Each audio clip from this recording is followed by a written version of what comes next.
While almost all modern LEGO sets come in the same kind of basic cardboard box, the company actually has a long history of experimenting with its packaging. Today, I'll show you LEGO's best and worst packaging options they've used over the years.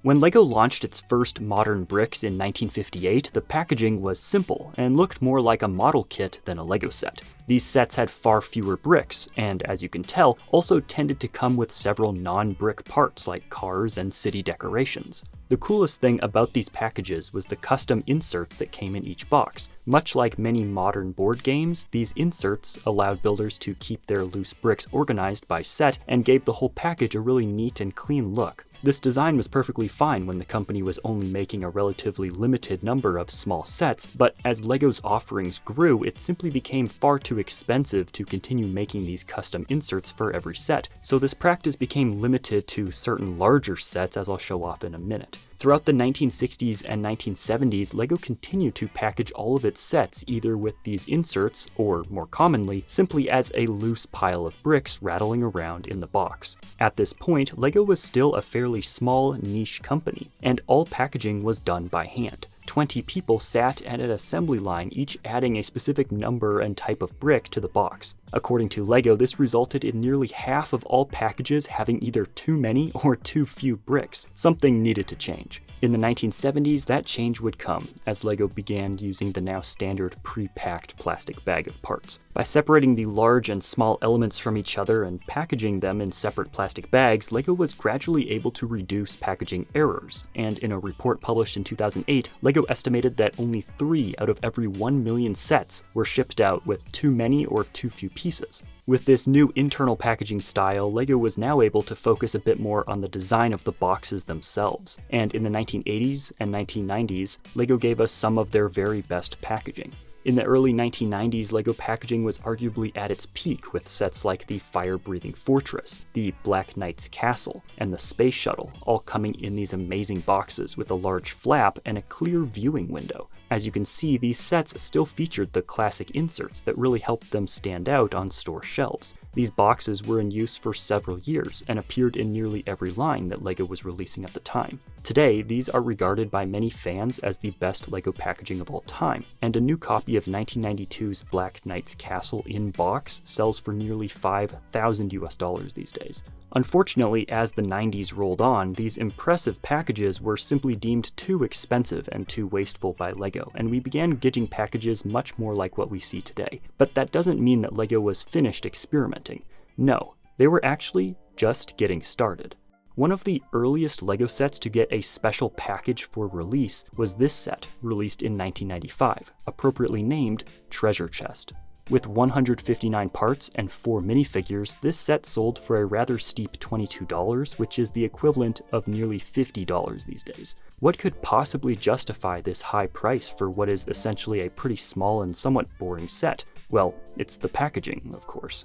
This set's name wasn't just a cute reference. Nope, all of the pieces came packaged inside this super cool treasure chest. This was a really fun idea for a set, but the fact that the chest was made out of the same standard cardboard as any other LEGO package meant that it wasn't exactly built to last. These things have mostly been lost, damaged, or thrown out over the last 30 years, which means finding a new sealed copy of this set is nearly impossible today, and will likely set you back well over $1,000 if you can even find one for sale. That's some expensive cardboard.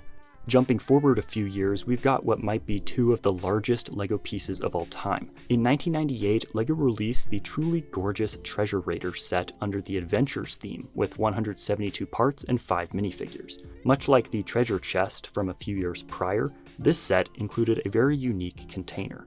Standing nearly a foot tall and weighing in at a staggering 144 grams, which is about the same weight as 40 LEGO minifigures, this massive mummy was included in this set. Not as part of the set itself, but as a container for the set, or anything else you'd want to store inside. Since the container isn't meant to be part of the final build, it's not technically classified by LEGO as an element, but is actually classified as a piece of LEGO gear like watches, keychains, and clothes that the company makes. Unlike the treasure chest, this container was made out of solid plastic, meaning that these have withstood the test of time far better, and finding a copy for yourself is a bit easier, and a used one can be picked up for around $25, while a new copy of this complete set will run you closer to $200.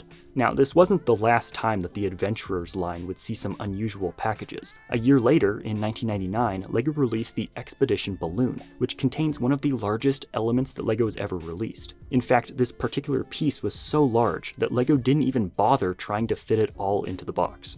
This gigantic plastic blimp piece measures over a foot long and weighs a bit less than the Mummy at 123 grams. Much like the Mummy though, this was designed to serve as a storage bin for the rest of the set, so the blimp can pop into two pieces to store bricks inside. However, unlike the Mummy, this was also meant to be part of the final build, as it has a few points where LEGO bricks can connect. The downside to this piece is that LEGO chose to make it out of very thin plastic. While this did save LEGO some money on materials and transport costs, it also led to many of these parts cracking, even before they made their way into customers' hands. This was such an awkward box and packaging for this set, and it didn't help that the thin plastic piece was completely exposed on the sides. Regardless, that didn't stop this set from being a smash hit, and it's still remembered fondly by fans all these years later thanks to its size and cool factor. Oh, and I also can't ignore that this has one of the best sticker sheets that I've ever seen in a LEGO set. Today, tracking down a used copy of this set will cost you over $200, while new, sealed copies are nearly impossible to find anywhere.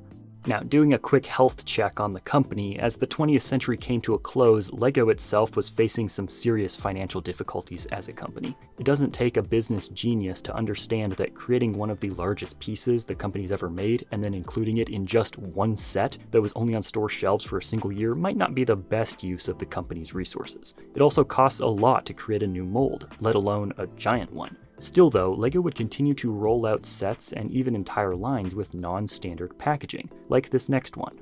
In 2001, LEGO released the first generation of Bionicle sets, and these were an instant smash hit. At least a part of that success can be directly attributed to their unique packaging on store shelves.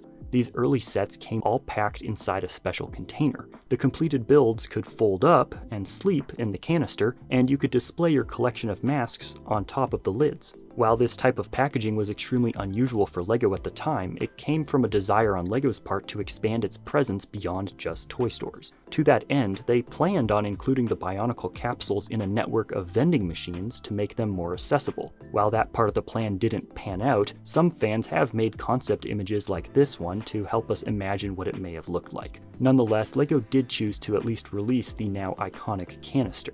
Over the next few years, LEGO would release a few different versions of Bionicle packaging. While the exact size and shape would change, the large plastic canisters became a key part of Bionicle's identity. These capsules were so loved by fans that when LEGO rolled out its successor to Bionicle, 2010's Hero Factory, the company sold them in a very similar plastic container. Unlike Bionicle though, these new Hero Factory capsules were designed to be part of the fun instead of just a storage solution.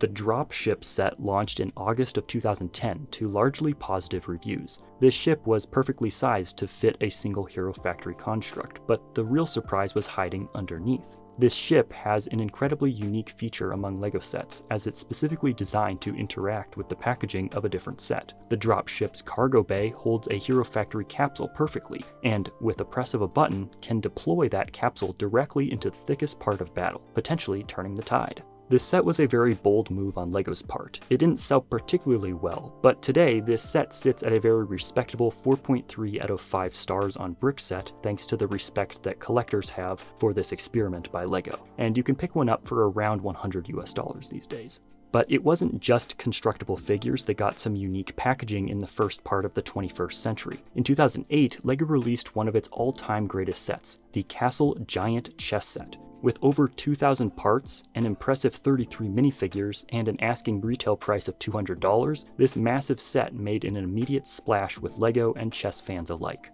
This set's success was, at least in part, thanks to its uniquely stylish packaging that really stood out among LEGO's more vibrant boxes of the time.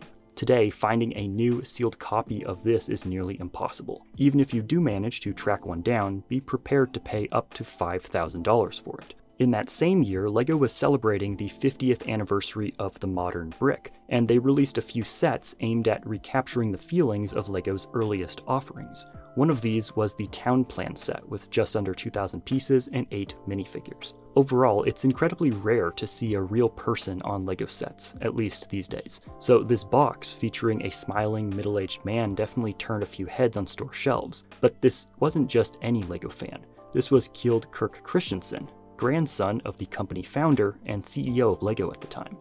Over the years, LEGO has released several sets that can be truly called iconic, and a few sets have actually featured that label in their names. The iconic Cave was a LEGO.com exclusive back in 2017 and featured 11 pieces to build these 2 minifigures. While these figures are great, it's the packaging that really sets it apart. This small cardboard box with a flap and clear plastic window is a great callback to LEGO's earlier boxes, and it makes this set an instant classic. It's certainly a unique set, and also not super expensive these days at around $10. Perhaps the weirdest LEGO packages ever though are these plain white boxes. These have been spotted in a few different sizes, and aside from different set numbers and part counts, feature no information about what's inside at all. So what gives? Is LEGO doing blind boxes for new sets? Well, thankfully no, at least not yet. You may have never seen these mysterious boxes before, but they definitely exist, albeit they're certainly not very common. So what's the deal with these?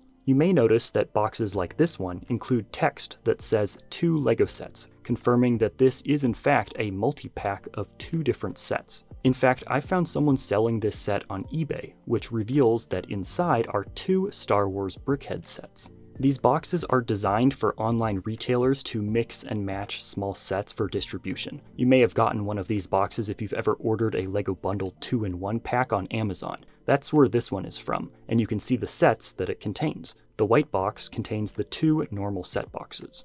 Another interesting example is this set, which LEGO calls the Classic Quad Pack. It's a bundle of 4 small individual sets grouped into one package, which on its own is a mysterious white box. Let me know in the comments if you've ever gotten one of these mysterious blank white boxes. Now, LEGO is not slowing down with unique packages, and in 2021 it rolled out one of its more recent offerings with the Adidas Original Superstar. The box is a stroke of genius, opening up just like a classic shoebox. I love how creative LEGO chooses to be with its packaging. I also love the building technique used in one of LEGO's newest sets. Click on this video right now and I'll show you. Also, be sure to subscribe with notifications turned on for more LEGO content.